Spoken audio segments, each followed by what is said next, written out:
Thank you very much. Yes, so my name is Boer, and welcome to this talk, Keeping Your Python in Check. Let me quickly introduce myself. So I'm Boer, founder at Sphere, and at Sphere, I'm mostly focused on data engineering and AI. At Sphere, we build tooling that allows you to monitor biodiversity in nature and any other questions that you may have, geospatial questions that you may have, using satellite imagery and AI. And there I'm mostly focused on the backend side of things. I come from C++, so I have a little bit of static language knowledge as well. So I think I have a nice overview in terms of time. And what I want to focus on today is I want to take it one step beyond simple typing and look at invariants or constraints, which are conditions or contracts that need to hold at some point during your program, or in the case of invariants, like everywhere in the program. Usually these can be expressed as asserts. So for example, if you have two lists and you want to iterate over to those two lists, you might say that the length of those two lists must be the same, or you can say that something value must be larger than another value, the temperature must be above absolute zero. There's a lot of different constraints that you can have. And type hinting is already a kind of constraint. Like if I have a function that expects an int and I give it a string, it might do something else, something unexpected. It might raise an error or do something else. But yeah, I really want to focus on the type of constraints that look at the first one, which is constraints that involve more than one variable. So in this case, I expect the length of the first names to be equal to the length of the last names. It's two variables that need to follow this constraint. And through this lens of constraints and invariants, I want to take you along my journey in typing. First, we're going to focus a little bit on classes and data classes. Next, we're going to go into runtime and static type checking, unions, and finally, typing the data ecosystem, and finally, a little extra, a single value validation, which was the first example of this. The first option, whenever you have two variables that need to apply, need to be constrained in some way, it's always a good option to put them together in a class. So in this case, we put those two variables in a class, and we assert that during the constructor that the lengths of those two lists should be the same. And then whenever you add a function or something else in your public interface, it needs to make sure that those constraints still hold in the end of that function. So within the function, we might change the list. So in this case, we append one object to both lists, but the length of the list is still the same after this function is called. This is a great way of handling these type of constraints, but sometimes there's a much easier way. In the case of these two lists of first names and last names, a much simpler way would be to simply, instead of using two lists, use one list of a tuple. And if you use one list of a tuple that contains both the first name and the last name, you automatically enforce that constraint. It's impossible to have a different number of first names as last names as long as you apply this type. If you want to make this a little bit nicer, you can use a name tuple, and in this case, the user is just a list of users. It all makes perfect sense. Note that here I'm using the name tuple from the typing library. I believe the collections library, the collections module also has a name tuple, but the typing one allows you to type even individual parts of your tuple as well. So it's definitely there. This is not always possible to basically remove those classes and move them into a type, but one trick that you can sometimes do is expressing one value as a function of the other values. So let's say we want to apply the following constraint where the area is the width times the height.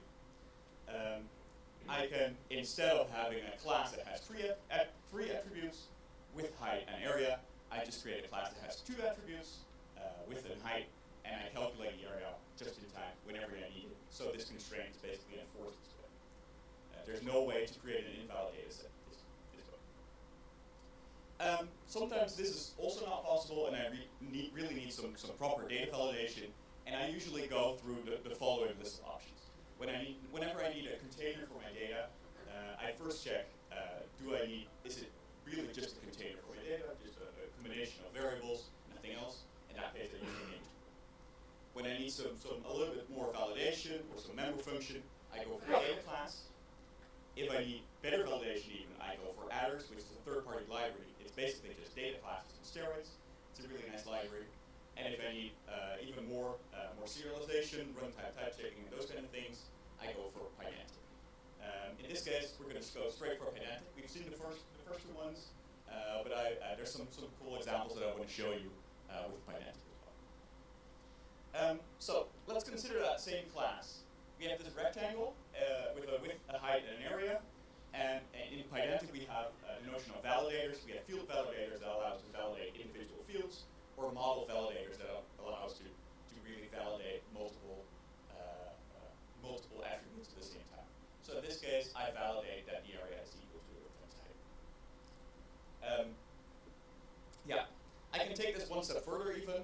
Pydantic also has fields, which are a type of descriptors, and these allow us to do some basic validation as well. So let's say that we want the width and the height to be larger than 0. I can use that with a Pydantic.field.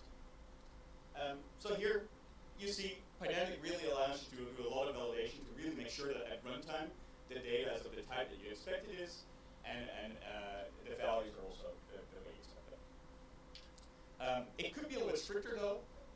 One of the disadvantages of Pydantic, in my mind, is that by default it's a little bit too flexible, a little bit too forgiving.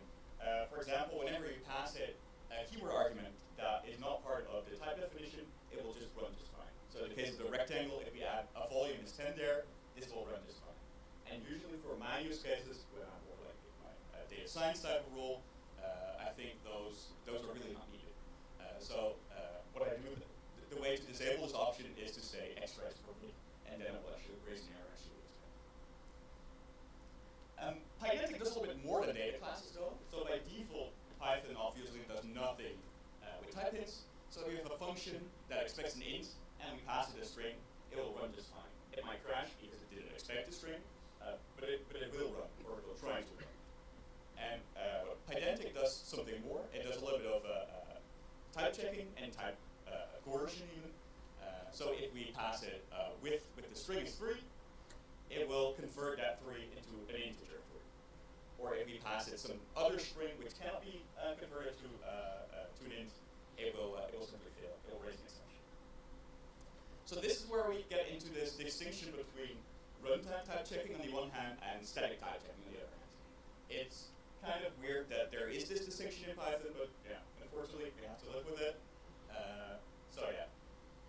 On one hand we have static type checking, which is where a program usually different than Python looks at your code, analyzes your code, and tries to see if there are any errors in there.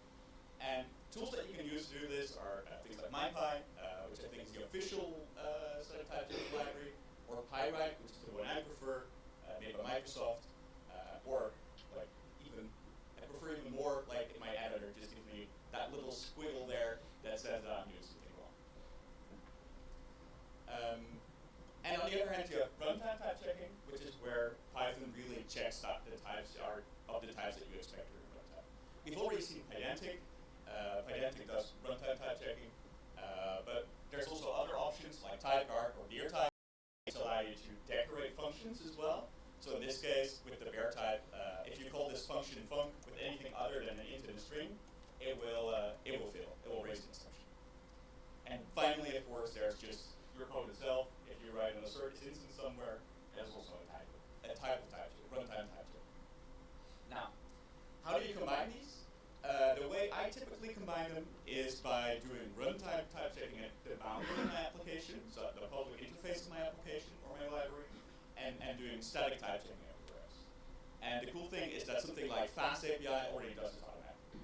Because in Fast API, all the schemas are defined by Pydantic, so it automatically type checks, runtime type checks those schemas, and if you use static type checking everywhere else, that really ensures that your code is doing what you expect it to. There's a third way of doing type checking right now, which is getting to some extent still at its infancy, but it is really cool.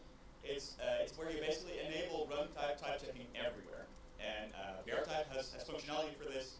So with just a single command, a single function call, it basically goes through your entire code base and wraps all functions and all classes that you have there in that bear type decorator.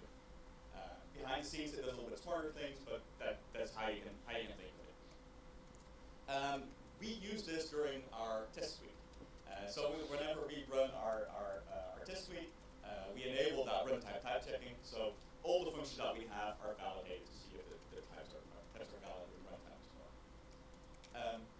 does take some shortcuts to make it performant.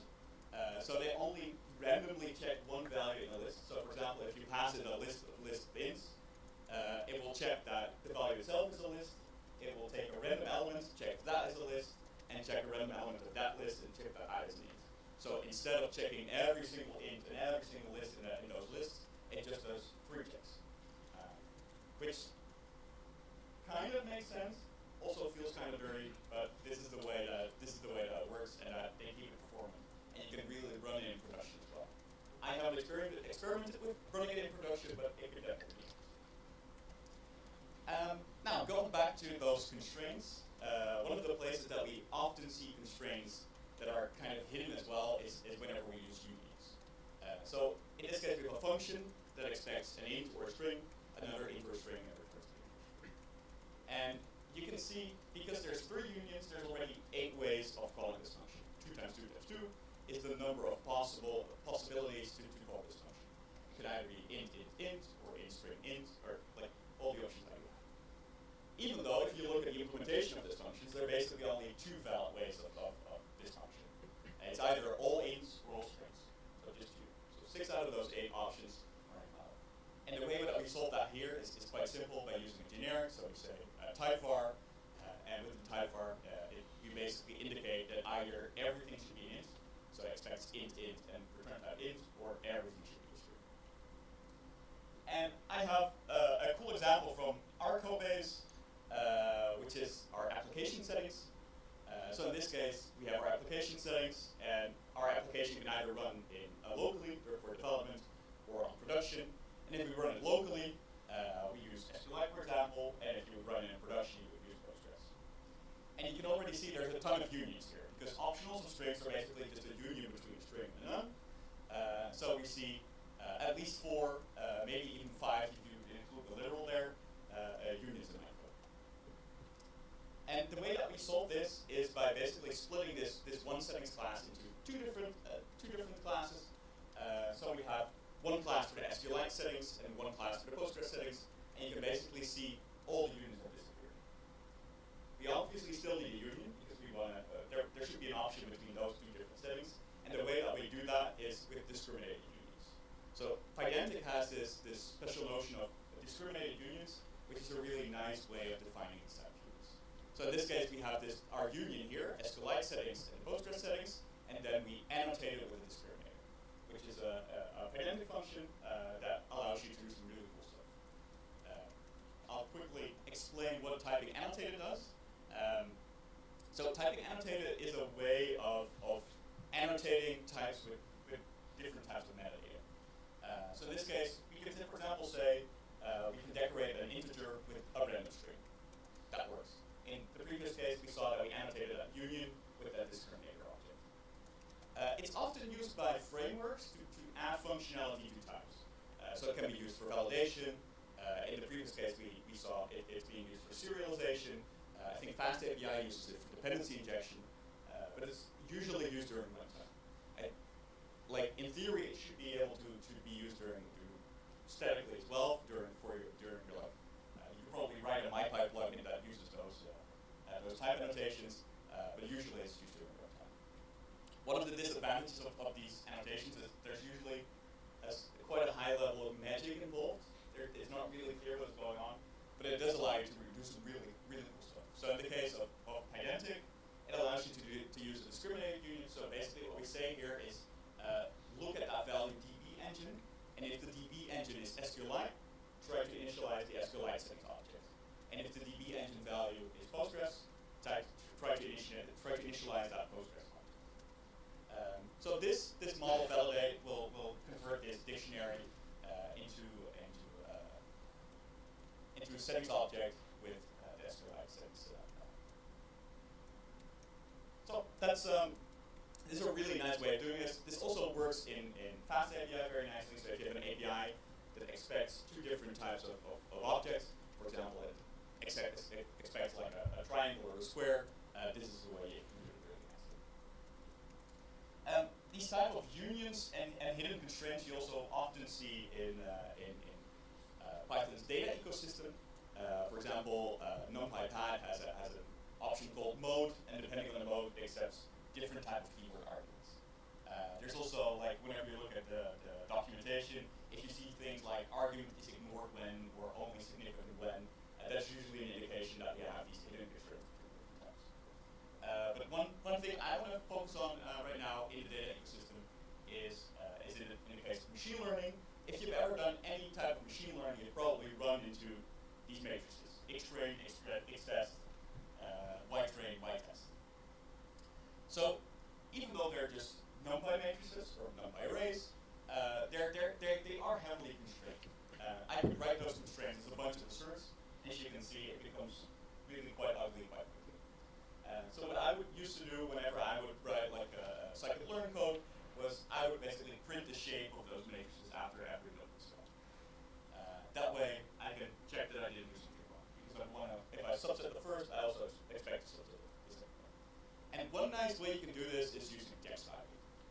So text typing basically allows you to both add the d type, in the case of these floats and ints, as well as the dimensions. So for example, train samples and features. So it expects a three-dimensional array, of which the first axis is called train samples, and the second is called features. And here we see that decorator as well, the text type decorator. That's basically identical to the beer type decorator. So it enforces runtime type checking as well. Yeah, if you've ever seen the inoms library, this is kind of similar to that, but it's more validation, whereas inoms is more data shuffling and rearranging. Yeah, what does this look like during runtime? If I pass this function some arrays, which are not valid, so for example, in this case, my X-ray has 99 samples, whereas my Y-train has 100 samples, we get a really nice error that says you call this function with the wrong values. So we use this everywhere in our PyTorch code base because you can not just type in NumPy arrays, but you can also type in things like JAX arrays or PyTorch arrays or some other arrays, I think, as well. What we sometimes use at Sphere is an X-array data set instead. This allows you to add multiple NumPy arrays into one bigger object, and they can share different axes and dimensions. So in this case, because we give it the same dimensions, train samples, for example, it makes sure that the number of train samples in X-train is always the same as the number of train samples in Y-train. And if we then, for example, slice the number of train samples, it does two operations in one go.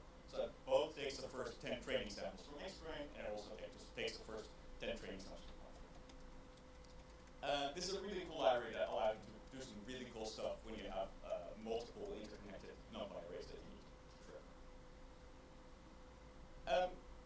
We do get into the issue though, this conflict between do we want better type hints on the left-hand side? So let's say we have a list of users. The left-hand side is probably by far the best type that you can have. And on the other hand, you have like, do we want this more powerful data structures? Things like bundled data frames, X-array data sets. They are definitely more powerful, but it's also quite a bit harder to type in these type of functions.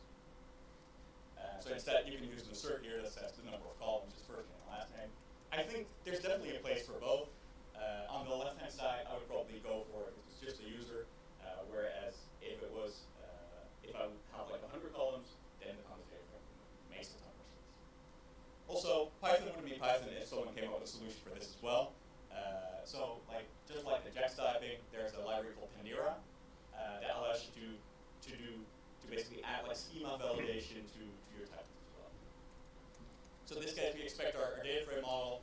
We have our first name and last name, which both should be string columns, and using this decorator, we can ensure that it does runtime type checking. So during runtime, it does type checking and schema validation as well. I promise I get back to the single value validation real quick. So let's consider keep the following two examples in your head, like a positive int, which is just an integer with a constraint that needs to be larger than 0, or a postal code, a string of 4 numbers followed by 2 letters. If you want to create a type that holds like these basic types, the first option is wrap it in a class. 9 out of 10 times, this is the best option. We make it frozen, so it's impossible to mess with. We check the value initialization. This is you can also do is subclass one of the basic types. So you could say a postal code is a type of string, which it probably isn't, but for positive, this would make more sense. And you create, from collections, you can use the user string to create your own custom type of string. This makes sense if you want to do some operations on that. Like if you concatenate two postal codes, if you still consider that a postal code, which I don't, then this might make sense. If it's part of a base model, you can use something like a field validator. If it's part of a base model, Python base model, you can also use something like a field, like the descriptor is this. You can create your own descriptors. I've done this once, never done it again. I really hated it. If anybody creates their own descriptors, I would be really interested to hear what they use it for. It's one of those things. It's like meta classes. I'm glad they're there. I'm also very happy that I don't have to touch it. So yeah, really not happy about this one. And finally, it's an interesting one. It's Bear typing. Bear typing allows you to use the typing annotated to do some runtime type check, like type validation as well, or like value validation as well. So in this case, we use the annotated to say that the text should be a postal code. And if you then use those Bear type decorators, it will check that the string actually upholds this constraint. So conclusion-wise, definitely choose the correct data type. That makes your life a lot easier. And also reduce the number of unions by choosing the correct data type. Runtime type checks, I think you should definitely use those more. They really make sure that the types that you expect there to be are really there. And there's some really cool runtime type checks libraries, things like Pandera, like text typing, like Bear typing, that really make sure that the types that you expect there to be are really there. And there's quite a lot of ways that even through your static type checking, you can still come into issues where a function expects an int, but it gets a string, or it gets a different class. And annotating type hints can be awesome. You have to be a little bit careful for that. It can be a little bit magical, but there are some